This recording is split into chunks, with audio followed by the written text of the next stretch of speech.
Je suis très heureux de vous retrouver pour cette nouvelle vidéo. Aujourd'hui, on a traversé toute la Corée, plus de 6 heures de route pour rejoindre la Pampa coréenne. On est en pleine campagne là.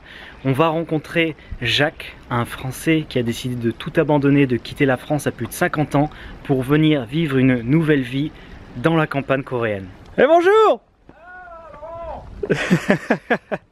Ça même bonjour. 5 heures pour venir. Ah, bonjour Laurent, comment ça va? Manaso, pangawayo. Bonjour Sangha. Enchanté. Oh. Jack, est-ce que tu peux te présenter déjà pour commencer? Qui tu es, quel âge tu as? Ici en Corée on m'appelle Jakishi. Jakishi. Jakishi.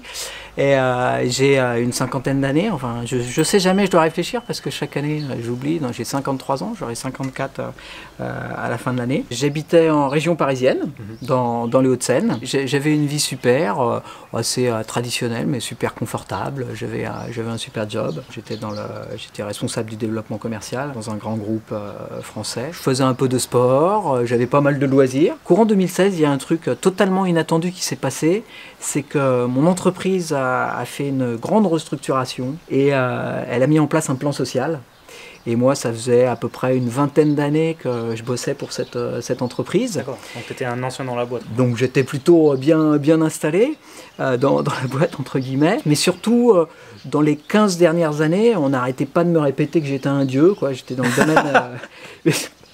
C'est la réalité. Pardon.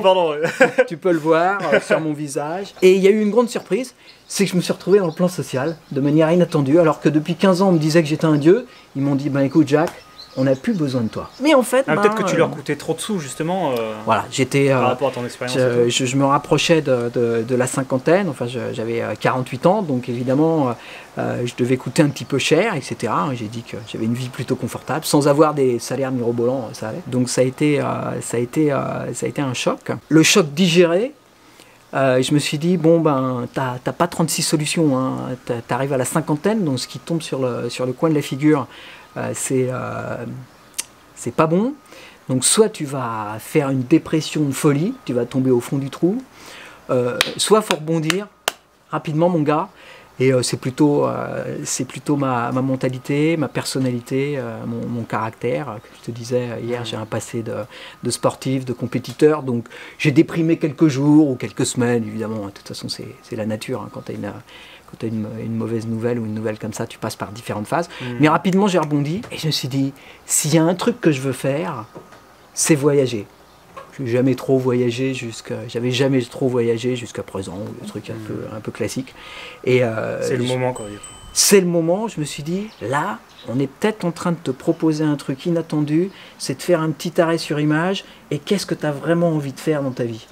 J'arrivais aussi à un moment, voilà...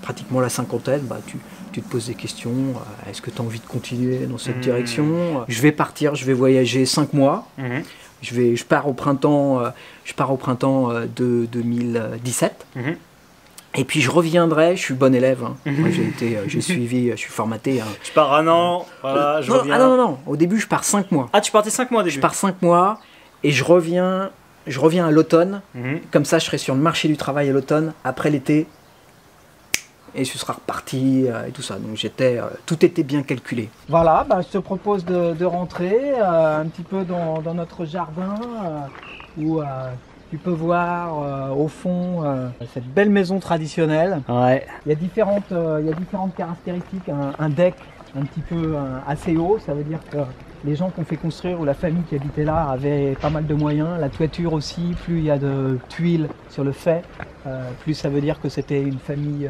aisée. Ce hanok, il est d'une super qualité, quoi.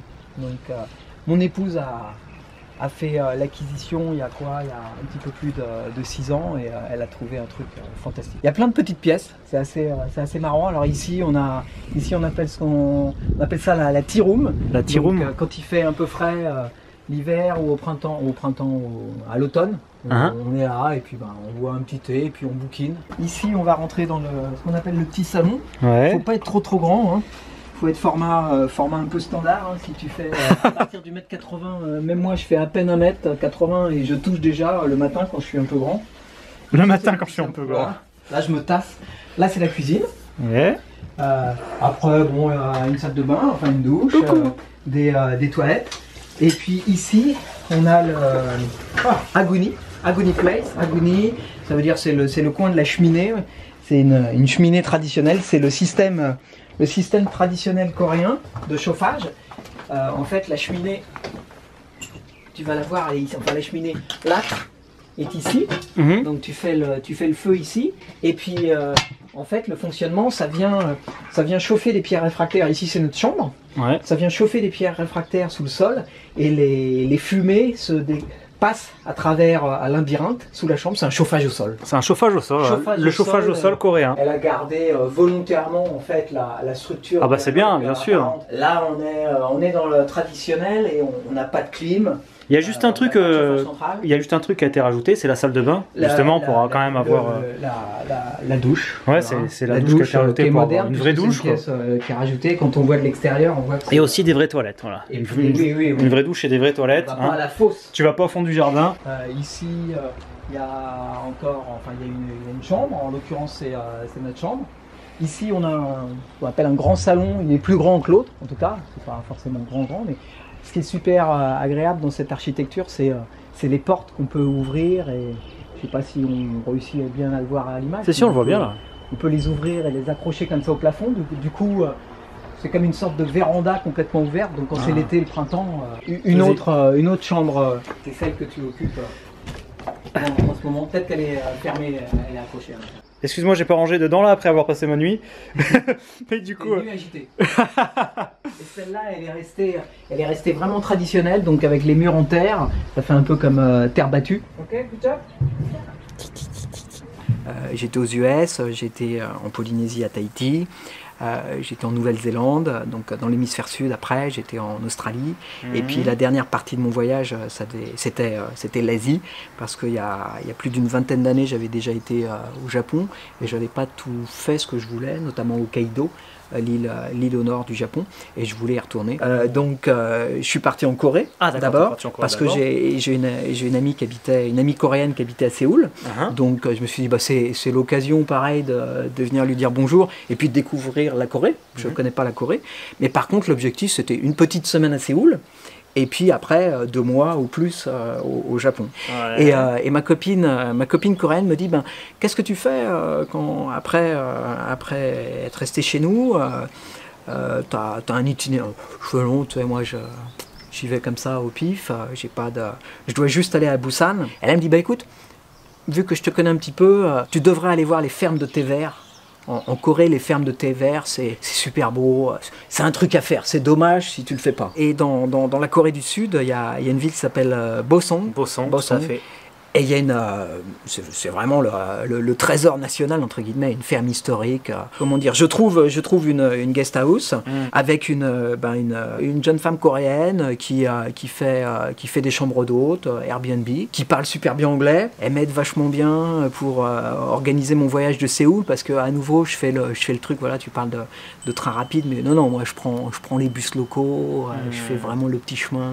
Et puis c'est surtout, je vois la photo de sa guest house, un magnifique hanok. Je book mon bus et je déboule dans un petit village, donc dans une des régions du sud de la Corée du Sud qui s'appelle Jeollanam-do. Ouais, est-ce qu'on est en train de parler de ce village-là ? C'était là. A priori,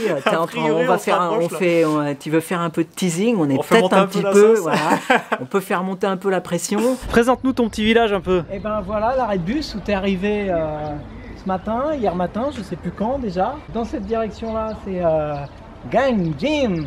Gangjin, la ville la plus proche, quoi. Grande ville où tu es arrivé avec t'es pas très grande quand même. Le bus express de Gwangju. Ici, c'est ce qu'on appelle Main Street. Yeah. C'est vraiment la rue principale, accroche-toi mon grand. Dans ce petit village de quelques centaines d'habitants, il y a plus de restaurants que d'habitants. Donc là, tu as un restaurant. Ouais. Ici, la mairie du village de Doham. Alors là, t'as jamais vu... Elle claque la mairie quand même. Elle claque la mairie, hein. Un petit café... un autre restaurant, elle est énorme la poste aussi. Des années 80. Ici, tu as un premier. C'est un coiffeur ça. Coiffeur barbier. Il y en a un deuxième. Le village est vraiment petit, mais. Il y a quand même 2 coiffeurs. J'ai pas de problème de coiffeur. Ça tombe bien, j'ai les cheveux qui poussent sont régulièrement assez longs. Un autre restaurant où on a déjeuné ce midi. Ouais. Petit supermarché avec notre voisin grand-père un peu dur de la feuille. On a déconné tout à l'heure. Le petit supermarché qui est lié à l'enseigne de la banque en fait. 안녕하세요. 네, California.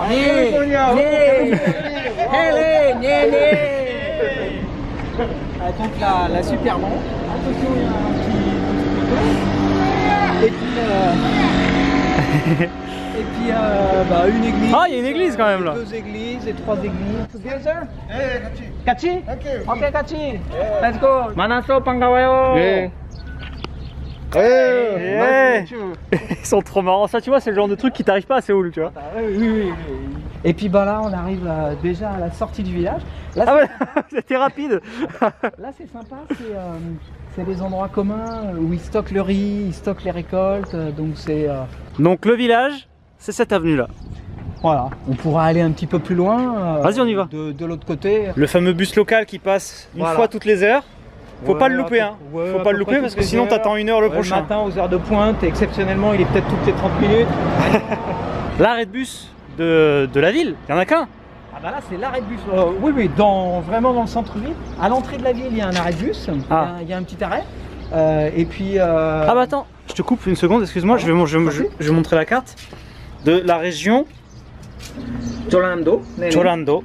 Donc nous, là, le village, il est par ici, là, Doham. Doham, voilà, Dohamion. Voilà, on est là, on n'est pas loin de la mer On ici. est à 5 km, le petit centre médical. Le centre médical de la ville. Et pareil, c'est un bâtiment tout moderne et tout, là, c'est ouf. Non, ça rigole pas. Et le must, quand même, c'est bien qu'on vienne jusqu'ici, parce que tu vas croiser la patrouille de police de Doham. Ah, Le mieux, c'est tu vas voir la salle municipale, c'est comme ça qu'on peut dire un petit peu. Tu te demandes qui va venir là, mais c'est énorme. Il y a du budget. Là, le truc, il est énorme. Là, je vais faire des soirées, mon gars. bon, il y a un truc que je veux filmer quand j'ai vu Non, ça hier, ça m'a le fait poste rire, de c'est que le poste de police, il est énorme, comme le reste des infrastructures de la ville. Et je me suis demandé, mais pourquoi il y a un poste de police Ouais, aussi gros ici? Parce que là, on a fini la ville, ça y est, on sort de la ville. Voilà. Jusqu'au petit bridge, là. Jusqu'au voilà. Le Donc, deuxième coiffeur. Le village, le deuxième Vraiment coiffeur, faire- ouais. Et puis la deuxième église. Parce que Et la deuxième église, on a quand même hein. des curtons à fond. Et Encore un petit resto, voilà, mais qui est- l'avenue qui est... Et je me retrouve avec une jeune femme qui travaille dans une ferme de champignons. Et elle faisait guest house, chambre d'hôte, et puis en même temps, elle avait voilà, un de ses jobs, nombreux jobs. Dans les objectifs, ou ce que j'ai dit un petit peu au début, l'objectif c'était vraiment de partager le quotidien. D'être au contact avec des D'être gens, au contact, tout ça. c'était pas d'aller sur les plus belles plages de la Californie, même si j'y suis allé, à Muscle Beach, et, pour voir Schwarzy et tout ça, et m'amuser, mais c'était vraiment partager la vie avec les locaux. Et j'arrive en fin de journée, en fin d'après-midi. Elle m'emmène, donc on commence déjà par un petit resto local, et puis le lendemain elle part travailler pour la ferme de champignons, et du coup je lui dis je peux t'accompagner pour voir un peu comment ça marche et tout ça, tu penses que les proprios ils seraient ok? Il faut, ouais, ils sont cool, t'inquiète pas, tu peux venir si t'as envie, tu viens. Donc le lendemain j'y vais, les proprios ils sont super cool. Le boss il parle un petit peu anglais, il est content en plus de parler un tout petit peu anglais, donc on réussit un petit peu à communiquer. Et je travaille toute la journée, j'observe pas. Et au final, tu bosses ils avec... me font bosser toute la journée. C'est super. Donc là, je me dis, waouh, c'est vraiment génial parce que t'es vraiment, dans le truc. Voilà, t'es vraiment dans le truc. Ça te change de tes costards, d'aller visiter des grands groupes et d'aller, voilà, ça change de vie complètement. Et à la fin de la journée, il me paye même. Ah, ça, je m'y attendais pas, moi, j'y allais pas, évidemment. Il me file ma paye journalière. Et puis, la cerise sur le gâteau, c'est qu'à la fin de l'après-midi, il me dit à demain. Il me dit, écoute, Jack, c'était super cool. Tu t'es bien débrouillé. Bon, en même temps, c'était pas compliqué, hein, mais bon, il y a quand même faut faire attention. Champignons, c'est un petit peu une denrée fragile et c'est onéreux. Mais il me dit, écoute, c'était sympa, t'es cool, t'as bien bossé. Si tu veux bosser avec nous toute la semaine, on a besoin de main d'œuvre. En ce moment, c'est le peak time, c'est juste avant Chuseok, une des fêtes traditionnelles, une sorte de Thanksgiving coréen, la fête des récoltes, la fin des récoltes. Donc, si tu veux bosser avec nous toute la semaine, on a besoin de main d'œuvre, t'es le bienvenu. Et là, mais c'était pas prévu dans le voyage du coup. Mais évidemment, c'était pas prévu dans le voyage. Toi, tu faisais juste un stop là et puis t'allais à Busan. Exactement. Et puis, j'allais voir la ferme de thé vert et tout ça, mais bon. Et là, je me dis vraiment, mais là, c'est vraiment ce que tu voulais faire, quoi. Je demande à ma logeuse, ok, il n'y a pas de souci, je peux rester un petit peu plus longtemps, parce qu'au début, j'avais booké 1 ou 2 nuits, et je lui ai dit, je resterai peut-être un petit peu plus, on verra. Elle me fait, ouais, pas de souci. Donc elle me dit, ouais, j'ai pas d'autres guests qui doivent arriver, donc si tu veux rester, tu peux rester. Et là, là, ça prend des proportions, mais ça n'a plus rien à voir. C'est d'une semaine, en fait, ça se transforme en 3 semaines, parce qu'il y a tellement de taf. Ouais. Donc et puis là je passe 3 semaines, c'est le paradis quoi. Donc avec ma logeuse, on est H24 ensemble. Le hanok il est super grand, donc j'ai ma chambre et tout ça, mais c'est un concept de maison partagée. Donc on mange ensemble, on fait la cuisine ensemble. Moi j'aime bien cuisiner, donc j'essaye de lui faire découvrir. Je suis plutôt gâteau, donc je lui fais découvrir des trucs français. This is mulberry juice. Mulberry from our backyard 2 years ago. Oh, So we can enjoy for summer. Mulberry egg with sparkling water. Look at this color. yeah, and smell very good. Yes. All these plants you took it in a garden? From our garden. Wow. Mushroom too? Yes. Oh. And this? 모기버섯 Ah. and 표고버섯 and 머위, chi, asparagus. Derrière la tôle, là, les gros morceaux de bois qu'on voit, Ouais. les gros trous. Là, il n'y en a plus puisqu'ils sont dans la cuisine. Mais ils poussent sur ces arbres là, c'est ça? Ouais, mais ça, c'est comment dire, c'est comme dans les fermes de champignons. Hein. Alors, ça doit être une essence d'arbre, entre guillemets, spéciale. Et puis ici, là, ils sont bien à l'ombre. C'est suffisamment humide et tout ça. Et elle a ramassé les gros, mais en général. Old school guy. You know?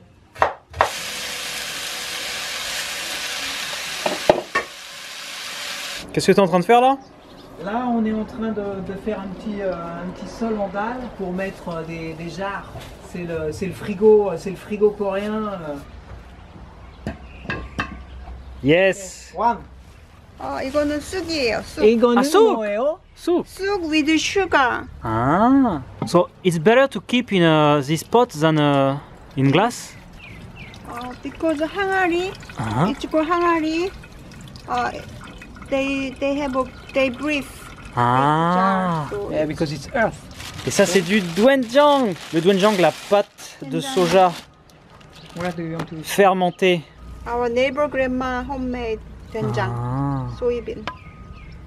Vraiment fait par des petites mamies coréennes de campagne là. This is already 2 years. Oh, 2 ans, 2 years. Yes, it's right. The color is different. How long you can keep it? Or we can keep or forever. Oh really? Yes. So this pot should be kept in shadow or it can be in the sun or... Yeah, high Fuji shadow. High Fuji sunny place is good. Perfect. Mm.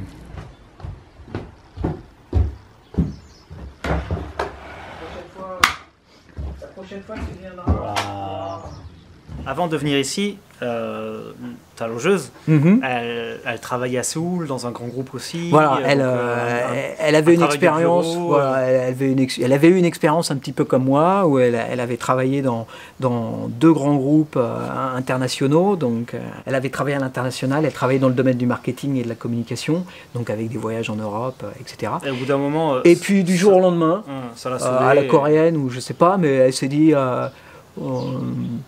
Elle veut donner du sens peut-être, ou j'en ai marre de vivre à Séoul et je veux repartir, je veux aller à la campagne.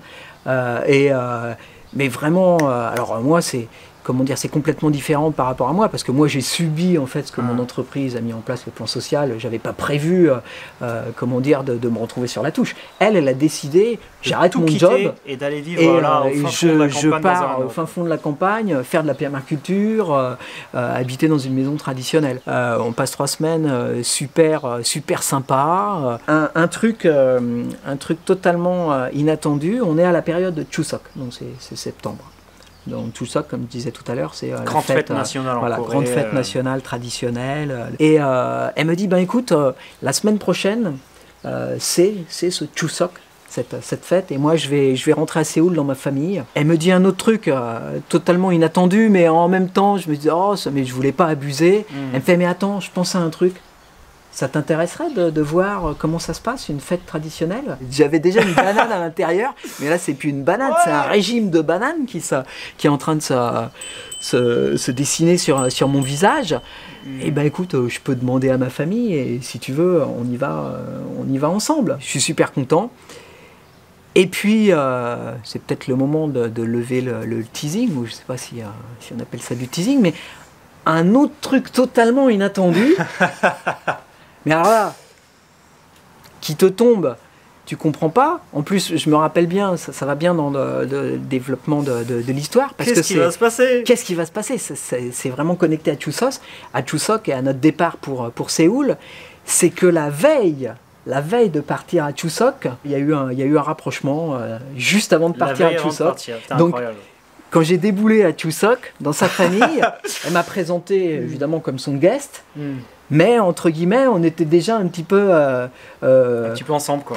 Poupouine, je sais plus comment on dit là en coréen, et un petit peu lover ou voilà, un petit peu girlfriend, boyfriend. Donc ça, c'était le truc totalement inattendu. C'est toi qui as fait ça hier? Ah ouais, j'ai fait ça en pensant à toi, mais bon, on en a déjà mangé la moitié. On s'est dit que ça pourrait te faire plaisir d'avoir, pourquoi pas, un phare, un truc. Comment t'appelles ça? Un phare breton. Un phare breton, d'accord, je connais pas. Breton. Tu connais pas? Non. Avec des pruneaux, c'est cool. un phare breton de la Bretagne. Et avec du soju, on a fait la fête. Et puis là, elle était, depuis plusieurs mois, elle n'était pas là. Et puis elle est revenue il y a 2 jours. Chingu! Chingu! 친구! 파란색 친구! 너는 요리했어요? 그래 안 먹어. 안 먹어? 먹어? 안 먹어. 안 먹어? 응. 먹어주세요. 잘 먹는데. 세줘 내내 세줘. 먹어주세요. 어이 세줘. 자, 세줘 따라. Tu vas boire du chouchou direct. Ok, let's go. Oh là là. T'as bien fait de venir, toi. Ah, est-ce qu'elle va aimer le phare breton de Jacques? Ah, elle veut que tu boives d'un coup. Ok, Marie. Yeah.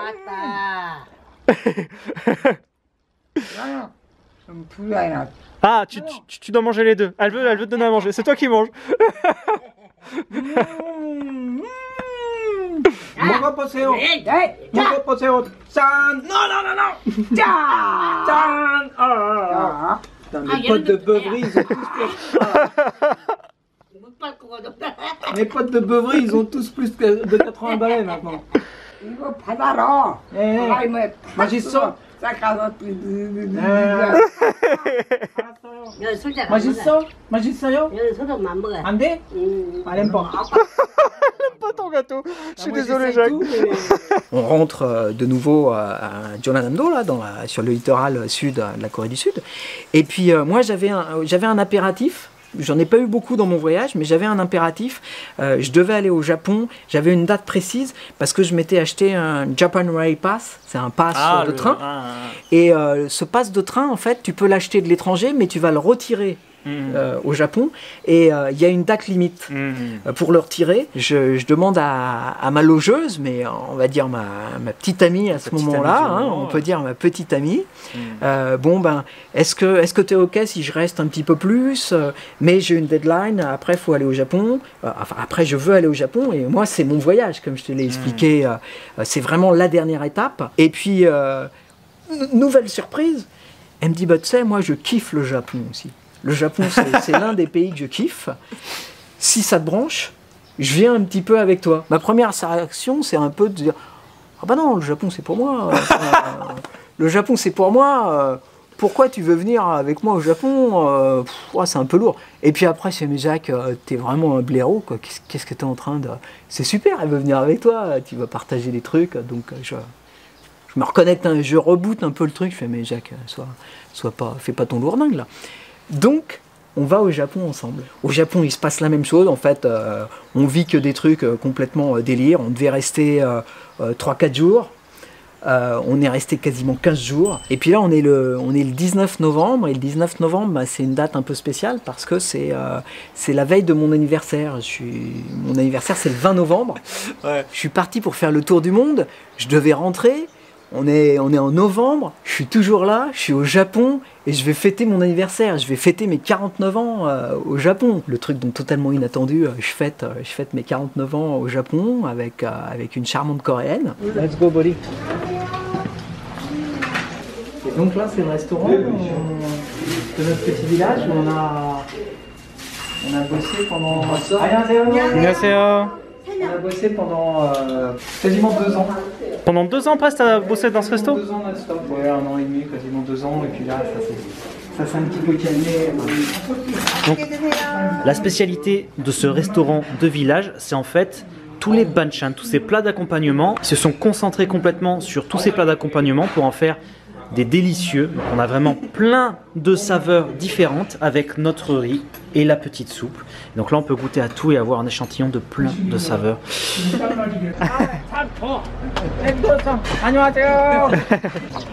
même pas, on boit du soju ensemble et du makgeolli.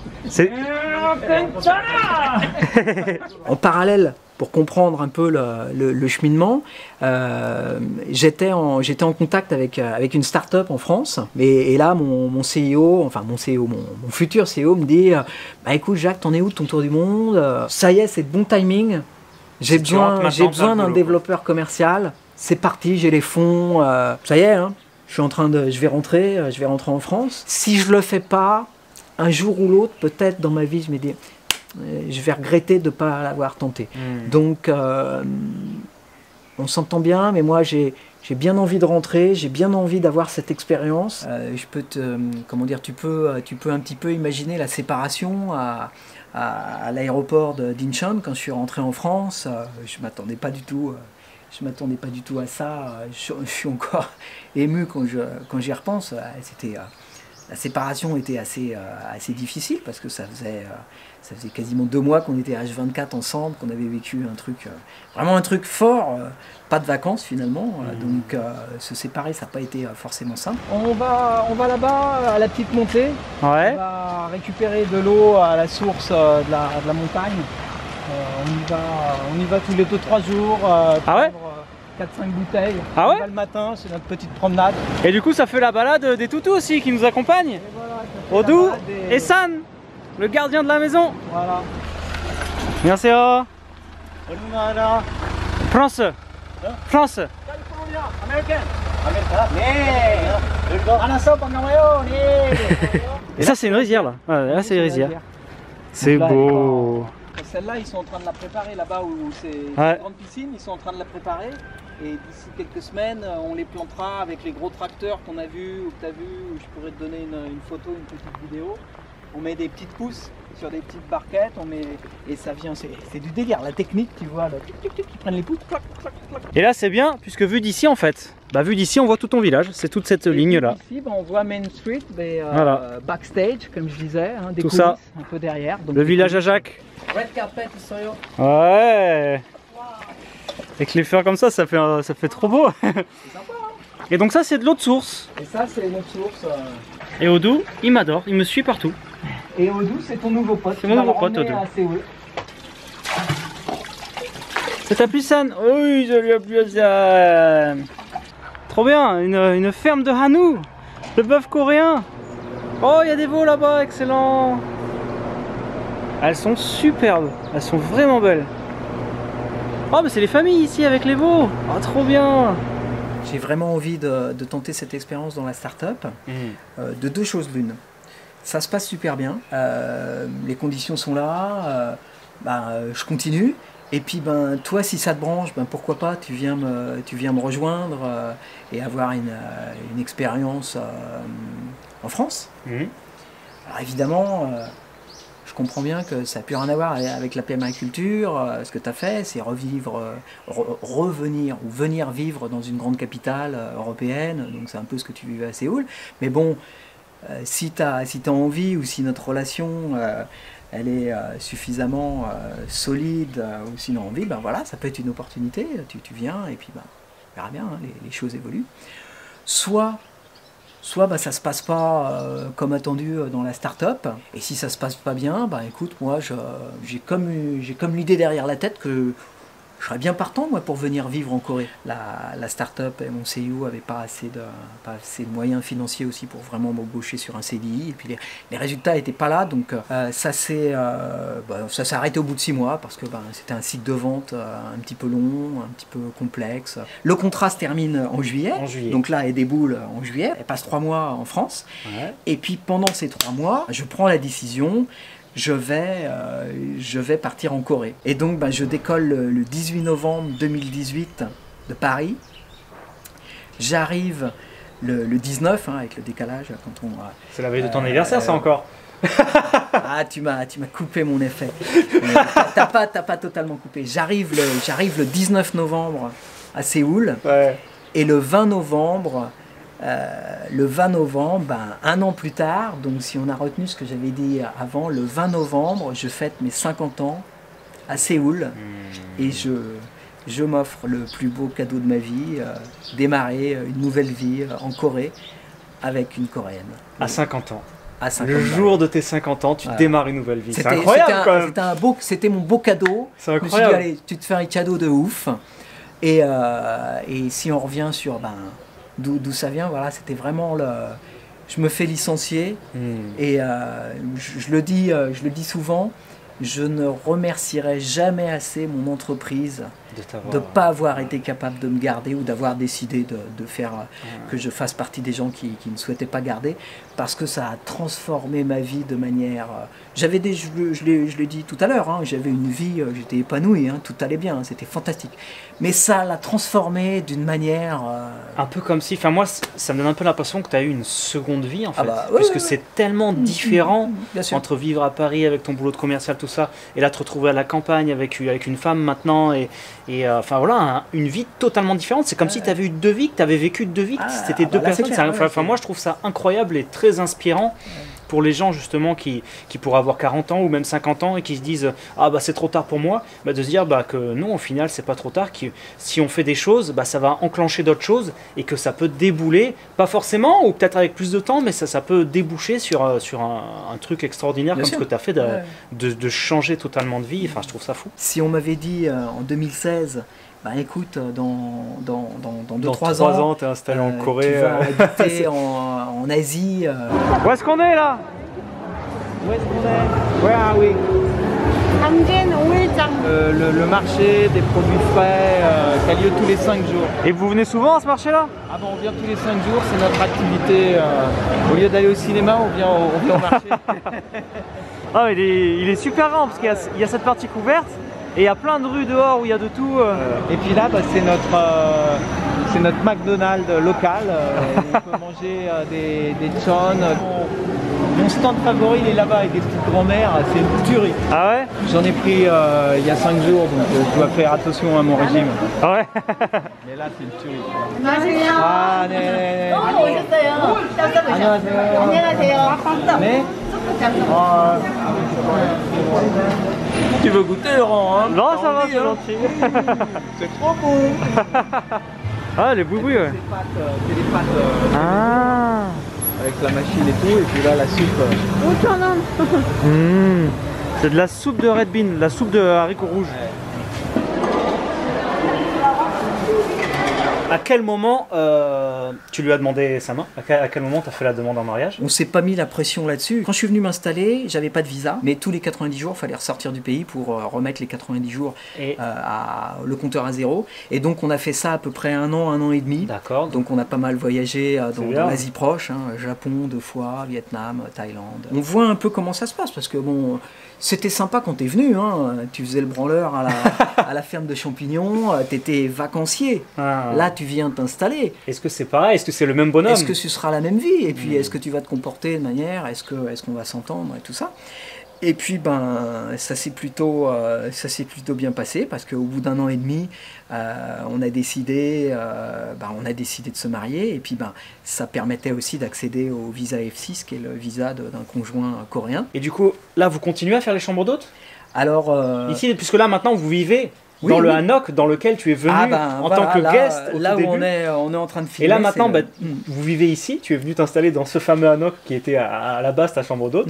Du coup, moi je dors dans ta chambre là, c'est dans celle-là que tu dormais. Est-ce que vous continuez à faire les chambres d'hôtes ici? On continue les chambres d'hôtes. Bon, ça a été plus ou moins avec des hauts et des bas avec la situation sanitaire. Bien sûr. On est sur Airbnb, on passe que par Airbnb. Ah bah d'accord, tout ça. Comme bon, ça, après, on a n'importe qui. Donc si vous voulez venir passer une journée avec notre ami Jacques et sa femme, vous pouvez, vous serez dans la chambre où il a dormi, dans la chambre où j'ai dormi aussi. Exactement. C'est super, c'est incroyable. On a changé les draps depuis que j'y ai dormi. Moi, c'est un peu ce que j'ai fait, ce que j'ai vécu quand j'ai décidé de partir de la France et que de fil en aiguille, je me retrouve aussi installé en Corée alors que j'avais pas du tout prévu de m'installer en Corée, de me marier, tout ça. Enfin, c'était pas mon plan, tu vois. Et donc, je me retrouve un petit peu dans ce que tu dis. Et je suis assez fasciné de ça, de cette histoire. Et ça peut être un exemple et une inspiration pour beaucoup de monde. Donc, juste avant de terminer, avant cette phrase de conclusion, du coup là ça fait 2 ans maintenant que tu vis dans ce hanok à la campagne coréenne. Est-ce que tu as un petit mot à dire par rapport à ça? Comment c'est depuis que tu es là? Est-ce que tu es content? Est-ce que tu arrives à t'occuper rapidement en quelques mots? Alors déjà ça va pas faire 2 ans, ça fait 4 ans puisque j'avais fêté mes 50 balais quand je suis arrivé et je vais avoir 54 ans à la fin de l'année en novembre. Donc 2 ans c'était par rapport au mariage. Mais c'est chaud quoi, j'ai un rythme de vie infernal. Je pars au bureau tous les matins, je peux rien faire. Ça c'est pour la rigolade, mais on est sur un concept où on n'a pas de job, permanent entre guillemets. Donc quand on a besoin de bosser, on bosse. On a la chance de pouvoir faire ça. Bon, on a la chance aussi. On a fait en sorte aussi peut-être par le passé de pouvoir le faire. Si on me propose d'aller faire un truc dans un bureau lié à ce, je fais non, moi je fais le bûcheron, je bouge des pierres, on aide des amis qui ont des exploitations à droite à gauche. Donc la vie est plutôt agréable. Ah, c'est génial. Et tu es en train de le voir depuis quelques heures, depuis hier. On a beaucoup de chance, on est dans un cadre de vie assez sympa, quoi. Écoute, Jacques, je te remercie pour tout ton partage. Moi, je vais encore rester 2 jours ici où je vais enregistrer quelques séquences que j'aurais mis dans ce reportage normalement. Et si les gens veulent te contacter ou s'ils veulent venir ici, ils peuvent réserver une chambre ou sinon ils peuvent te contacter sur ton Instagram. Est-ce que tu veux que je mette ton Instagram? On pourra mettre. Je mets ton Instagram dans la description. Donc si vous voulez suivre Jack dans son aventure dans la campagne coréenne, il partage souvent des trucs de ce qu'il fait. Et puis là, nous, c'est l'heure de manger. On va aller manger dans le petit resto. Et merci d'avoir suivi cette vidéo. J'espère que ça vous a plu et ça vous a inspiré. Je vous dis à la semaine prochaine pour une nouvelle vidéo. N'hésitez pas à me dire en commentaire ce que vous en avez pensé. Et hasta la vista!